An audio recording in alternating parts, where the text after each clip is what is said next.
ترند 2026 الجزء الثاني. بطل في إشي اسمه ستايل واحد بالبيت أو ستايل واحد بالفراغ الواحد. اسمعوني بهاي النقطة لأنها كتير مهمة. يعني مش لازم كل البيت يكون ماتشنج ولا كله كلاسيك أو مودرن. هلا بأغلب البيوت اللي عم تتصمم عم نشوف 70% بتكون ستايل أساسي، 30% هي الستايل الثانوي. يعني كمثال 70% بيكون مودرن أو كلاسيك، 30% بيكون مثلا فرنش أو بوهو أو رستك، وبيكون بإضافة اللي هي ديكوريتيف ايتمز ولمسات خفيفة. بس ب 2026 الموضوع اختلف. الفكرة أنه ندمج أكثر من ستايل بنفس القوة وبنفس الجرأة وبنفس النسبة. وهون بيجي دور المصمم الشاطر اللي رح يعرف كيف يدمج هالستايلات بطريقة متوازنة ويكونوا لابقين على بعض.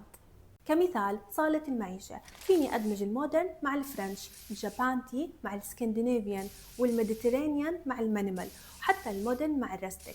هدول بيطلعوا حلوين ولابقين على بعض لأنه فيهم عناصر مشتركة. والفكرة الثانية دمج الستايلات تكون بالانتقال بين الفراغات، يعني كل فراغ يحكي عن تصميم معين.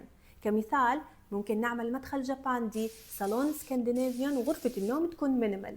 هلا هدول ليه بيمشوا مع بعض؟ لانه فيهم عناصر مشتركه اللي هي الخشب، النيوترال كلر، الوان البيج، والبساطه الواضحه.